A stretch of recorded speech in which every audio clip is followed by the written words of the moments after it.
I'm Nageshri Venkatramanan, taking shorthand classes in YouTube. Now I'm reading 120 words English shorthand speed within 7 minutes. Please add public comments, like, share. Please give rating and write a short review if you like my dictation. Thanks in advance. Okay, we can start. I listened with a great interest and much profit to the speeches delivered yesterday in this house with regard to the draft third 5-year plan. We discussed here from day to day all kinds of important measures for the welfare of our people. But I do think that when we talk about the 5-year plan, it takes us into almost another plane. It makes us think in wider perspectives, makes us look back and look forward, and it makes us feel as if we were actors in a vast drama that is taking place in this country. I have no doubt that this business of planning for India and working out the plan afterwards is really an existing thought. Looking at the plan, naturally we look back to the last 10 years, the results of it, our success and our failures, and we look necessarily to the future. The question, therefore, is one of the enormous difficulty because, however much on paper we may desire a thing, it is the people of India, the 400 millions of them, who will give the final answer and who will put in the required effort to implement it.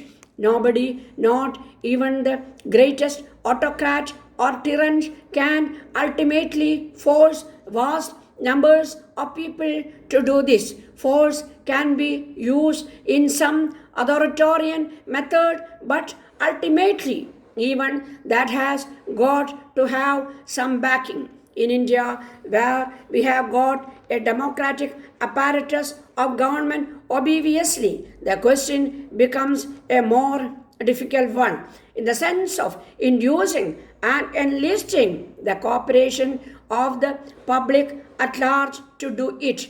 It is because no government, however good it may be, can undertake this vital social movement without a very great deal of public response and all-round support.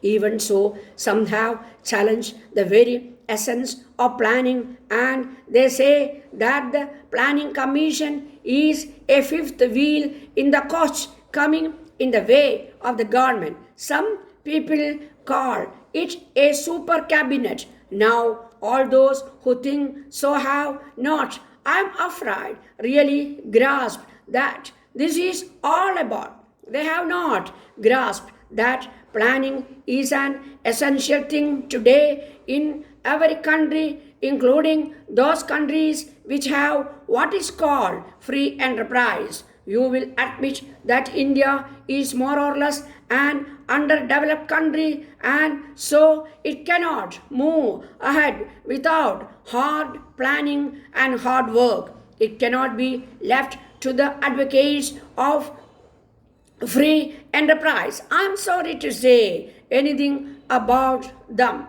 but it is a matter of continental astonishment that in this country we should have still people speaking of the past. I just cannot understand it.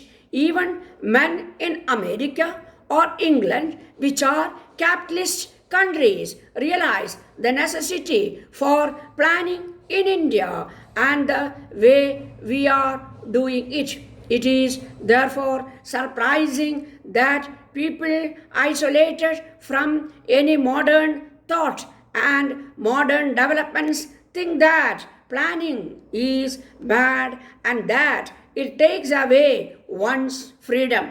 If it is freedom for creating monopolies, I say yes. And I hope the time will come when even the existing freedoms for exploitation will be strictly limited.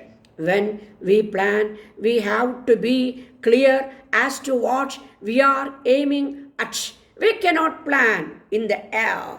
We have laid down our objectives which are sufficiently clear to guide our path. We want to put an end to exploitation of individuals or groups by other individuals or groups. Every person must have the chance or opportunity to lead a good life, to have the primary necessities of life. Every person should be given an opportunity and a stage should try and help in building up a structure in which there is no exploitation of any kind and there is large measure of inequity. That means the principal means of production should be owned by the state or by the people. Where the principal means of production are owned or are in private hands, they may lead to private exploitation, to private monopoly, and the like. Therefore, we are opposed to it, and indeed, our Constitution has laid it down that monopolies should not be encouraged.